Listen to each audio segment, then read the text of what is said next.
Hi, welcome to Fertility Talks. This is episode number 101. I'm Mary Wong, your host, and I am a doctor of traditional Chinese medicine, founder of Alive Holistic Health Clinic, author of Pathways to Pregnancy, and your life and fertility coach. Tonight, I'm so honored to have Amira Posner here. Thank you for waving already. Hi, Mary. Hi. How's it going? I'm really great. I'm really honored to have you with us tonight. Thank you for taking the Thank time out. you. And we're going to have a very important conversation because we're talking about mind and body and how it can impact our fertility. And before we start, let's just introduce you a little bit. And the very Yeah. first thing I want to let everyone know is that you're a social worker and you actually have a story to tell, but you lead and facilitate the mind body fertility program or group, as well Yeah. as you now have an online mindfulness fertility series. So, before we go into the meat of it, I would love to hear about your own personal journey and how you got into this profession. Thanks. Yeah. And thank you so much for having me on your podcast. It's really amazing. Sometimes I see it every Wednesday or when you do them, and they're great. So, Thank you. yeah. So, my journey didn't start so easy. Like many of you watching this episode, 9 years ago, my husband and I were struggling with secondary infertility, and we were having troubles conceiving our second child. So it was a lot. It worked so well the first time, and the second time it didn't work so well. And after about 5 months, I urged that we go see the doctor, and we went to the doctor, and I urged her for a referral to the fertility clinic.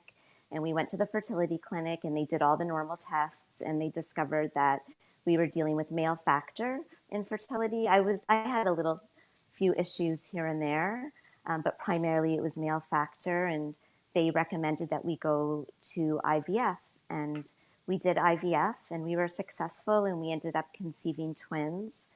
And today they're 9. So this was, Wow. yeah, the story. They every time I tell the story, it gets that changes, because they're always getting bigger. But I decided if I ever get through the journey, that I'm going to help other women who are also going through the struggle and couples. And so that's what I did. When my twins turned 2, I started this support group for women, and it was very grassroots. I did it out of my parents' condominium amenity room, and Wow. yes, and then from there I started running it at one of the local hospitals, and so now I run it at the hospital, and it's run online as well, and it's a program to help individuals really get back in touch with different parts of themselves that they may have lost along the way, along the journey of trying to conceive, if you're just starting or if you've had a failed treatment. It's a way that initially I thought it was a way to sort of channel all that energy and all that sort of negativity to do something productive. And that's where the mind body comes in. So now it's 8 years later, and I'm running the group, and it's wonderful to help other people who are struggling. Yeah. So tell me, what do you mean by mind body fertility anyway? I mean, as a practitioner, we get this, but for the Yeah.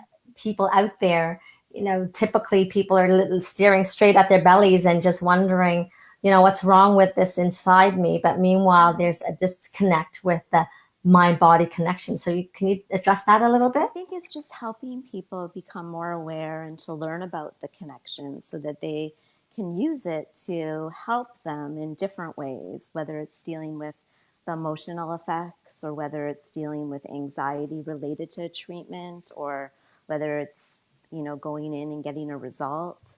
It's just different ways of relating through the mind and body. And we live in a society where we're constantly striving to do more, to be more. And that's how we are normally. And then when you're met with infertility, it's so difficult to just not have your success shown right away, right? And you work so hard for something that's not happening. And it can be so frustrating. So this, I think, offers an outlet and a way to express some of those emotions. Right. Yeah. So So I'll just speak from experience, and not me going into your group, but having yeah, heard some of my patients. Listen, I didn't know who you were until some of my patients said, "Oh, I go to this group," right? And now I send everybody to your group. you're so But sweet, Mary. I think one of the biggest things that comes out of it too is because you have a group that runs live and it's facilitated by someone that is a professional.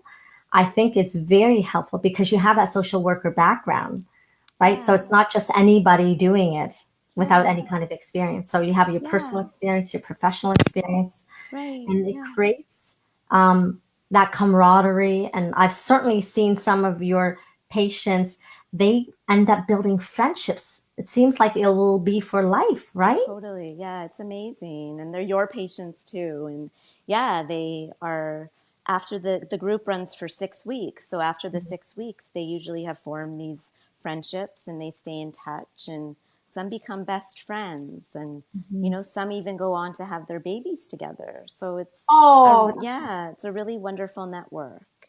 yeah, Um, and I think network is such a key because, as you and I both know, going through it ourselves, um, when we were going through it, I'm certainly wasn't a person that had that kind of support, right. right? So No, to have you do that kind of thing out there, I think is wonderful because for most women and couples going through it, it's such a private topic. They don't even want to share with a lot of their right. friends. Yeah. So it's like there's a normalization that goes on within the group and having them meet other individuals who are also going through it and hearing stories that even though they're not exactly the same, there's just all these common themes throughout and Absolutely. among, and it's like the same feelings, right? And it's amazing to connect with someone else that is also going through that. Absolutely, because you and certainly people will say, "Oh gosh, you know what, my family is supportive, my spouse is supportive, my friend and my coworker is supportive," but there's nothing like connecting truly, like where you really get each other's heart Right. because you're going through the same or similar circumstances because it's a desire that you want so badly that you can't just shut off, right? Right. Yeah. And so So often, yeah. So oftentimes women will go through treatment and simultaneously go through the group. And it's really nice to see. And it's a great support that complements, what you're going to be experiencing through your fertility treatment, right? right. Helping you to just stay as grounded as possible and helping you to just kind of open up. Hmm. So tell me something now. There are people that are local, and like I say, if you're local, go and see Amira in her group in Toronto. But if you're not, what's um, three tips that you can give us in terms of this mind body technique? Can you? Is that too much to ask for? No, no. I think like the sort of foundation is all about like self-care and all about just returning to yourself. And that can mean different things for different people. That could just mean connecting to your breath more than you did yesterday as a way to sort of pull you into the moment, right? And Mhm. it's about getting out of that monkey mind and that negative thinking that I think is very biased when we're in a struggle, and to try to create another sort of happier, more content place.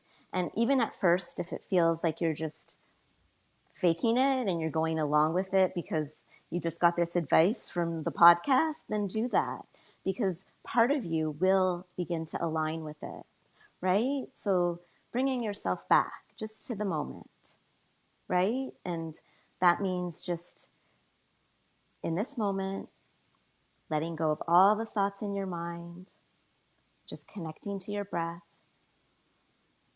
taking a deep breath in and a deep breath out, and just offering that to yourself, right?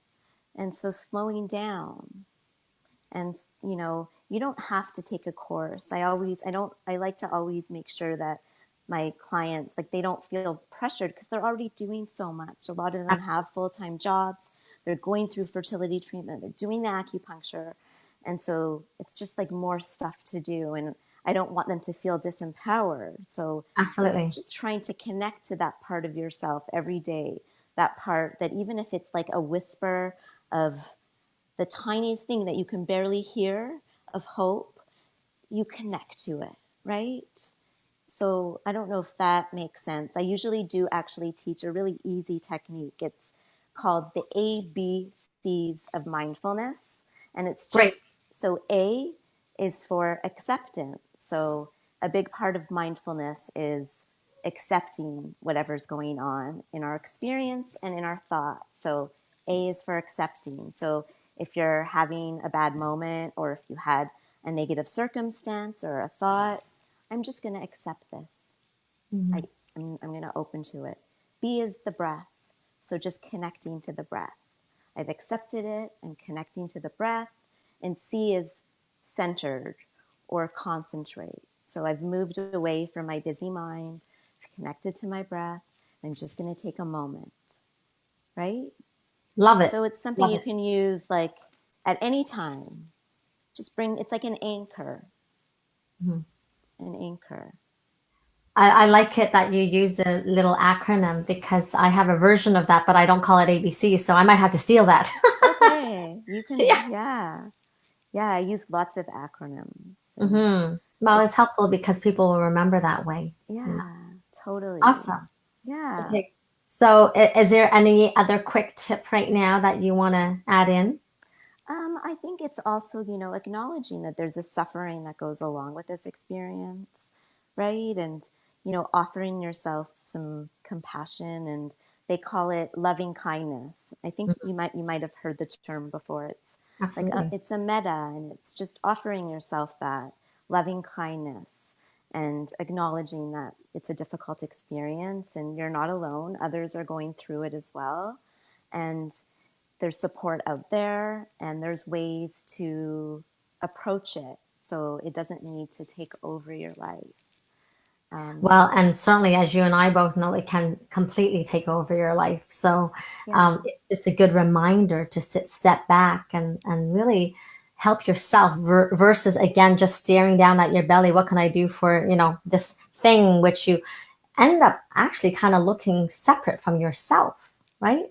Because yeah, it's supposed to be that body mind connection. And yet, what I tend to see is that people are so focused on the physicality of the reproductive organs that they forget the connection. yeah. No, totally. It's like they're so focused on the goal and solving the problem that so many of the other pieces are lost. But if we can just take a step back and slow down, and a bigger picture emerges, right? And there's more flexibility in the process. So, Absolutely. yeah.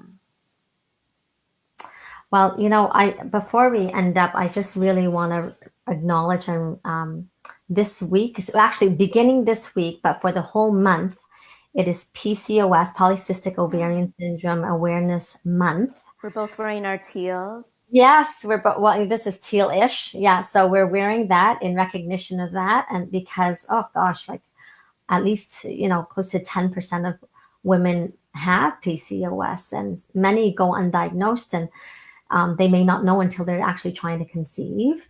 But unfortunately, with PCOS, you have a higher risk of diabetes and cardiovascular diseases in for future years, never mind fertility challenges. So that's something to look at. And what, and if you already know that you have that, again, going back to the body mind piece, I think is very important, Right. um, Yeah.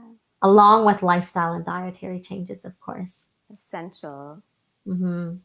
So, um, you must be having some kind of a course coming up soon, I correct? do. Yeah. There's one coming up in a few weeks, actually, at the end of Okay. September.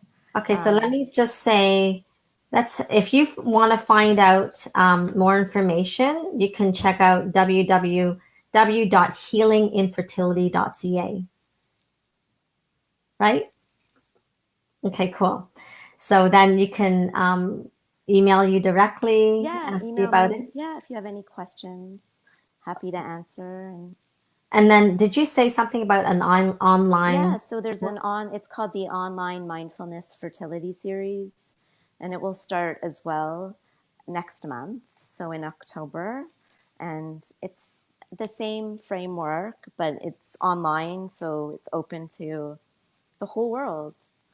It's Great. actually really interesting. It's like a support group online, and you see everyone there if they put their camera on, Right. and you can just sit in the comfort of your own home. That's So awesome. I know. So I Yeah, kind of like this. You can wear yeah, your pajamas. yeah, absolutely. Is it going to be a nighttime thing? Oh no, but then if it's all over the world, it could be So it different is in times. the evening. People do come from all over the world, but we do it in the evening Right. um, on our time. Yeah. Yeah. That's awesome. So that'll be very worthwhile for a lot of people, especially nowadays, because people are very computer savvy and they would prefer to be in the comfort of their own home, Yeah. right? That's why Yeah. I started my program. And for those of you who are watching this week, this post, I'm having my fifth, I believe, um, Fertility Circle, which is online. And it's more than a support group, it's a training with regards to fertility. And this Sunday, I'm actually going to be talking about clarity. And just because as we go through fertility challenges, I think that we get lost and we don't see a bigger picture, especially when you're like delved so closely into whatever we're struggling with.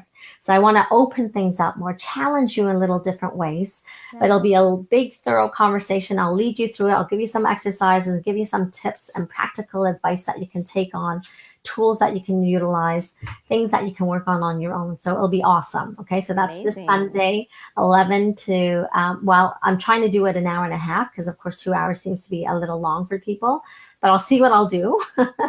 Yeah, I kind of go with the flow, and it'll be from 11 to 1:30, maybe to, sorry, no, 11:30, 12:30, 1:30, maybe 1 to 1:30. Okay. But that's Eastern Standard Time. So that's this Sunday.